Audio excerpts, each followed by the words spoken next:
નમસ્કાર વાલા પેન્શનર મિત્રો, નિવૃત્ત કર્મચારી મિત્રો, ભાઈઓ તથા બહેનો, સ્વાગત છે આપનું આપણી આ યુટ્યુબ ચેનલ ભાવેશ મકવાણા ન્યૂઝમાં। તો મિત્રો, આજના વિડીયોમાં આપણે વાત કરવાના છીએ ગુજરાત રાજ્યના પેન્શનરોને સરકારે સાવધાન અને સતર્ક રહેવા જાણ કેમ શા માટે કરી। તો મિત્રો, કરી છે જાણ અને પેન્શનરો માટે અતિ જે કામની માહિતી છે તે આજના વિડીયોમાં આપણે લઈને આવ્યા છીએ।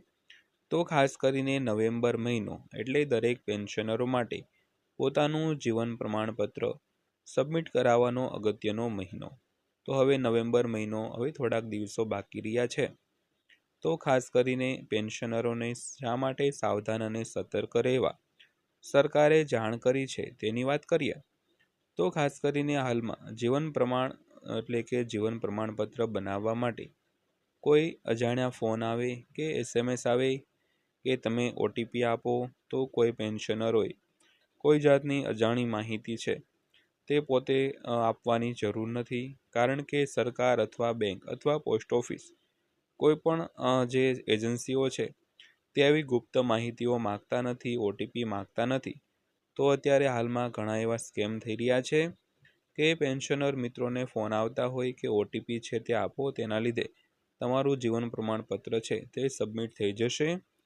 તો આવી કોઈ જાતની માહિતી છે તે આપવાની જરૂર નથી અને OTP પણ કોઈને શેર કરવાની જરૂર નથી, અને આના લીધે તમારું પેન્શન છે તે કાયમ બંધ થઈ શકે છે અને તમારું પેન્શન એકાઉન્ટ છે તેમાંથી બધા પૈસા ઉપડી પણ શકે છે। તો ખાસ કરીને આવા અજાણ્યા કોલ્સ કે કોઈ અજાણી લિંક્સ આવે તેના પર ક્લિક ના કરો, જેથી કરીને તમને ભવિષ્યમાં કોઈ જાતની ચિંતાઓ ના રહે। તો ખાસ કરીને આ બાબતે સરકારે દરેક પેન્શનરોને જાણ કરી છે।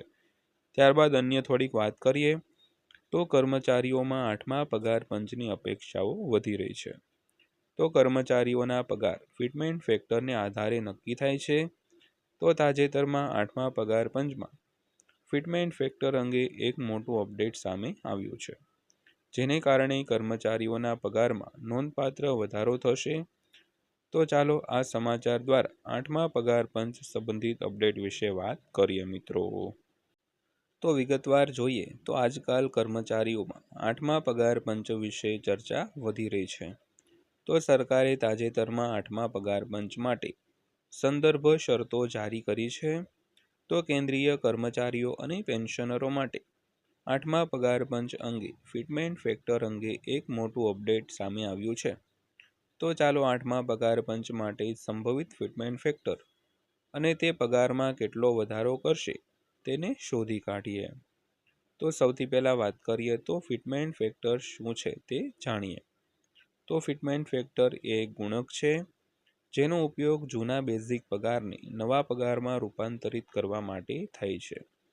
તો એ નોંધવું જોઈએ કે વર્તમાન 7મા પગાર પંચ દરમિયાન ફિટમેન્ટ ફેક્ટર 2.57 પર સેટ કરવામાં આવ્યો હતો।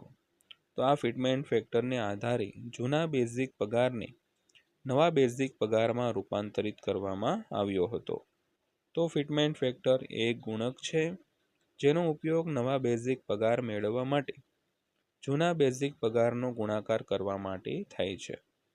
ઉદાહરણ તરીકે, જો વર્તમાન 7મા પગાર પંચમાં ફિટમેન્ટ ફેક્ટર 2.57 હોય તો આ કર્મચારીઓનો બેઝિક પગાર ₹10,000થી વધીને ₹25,700 થઈ જશે।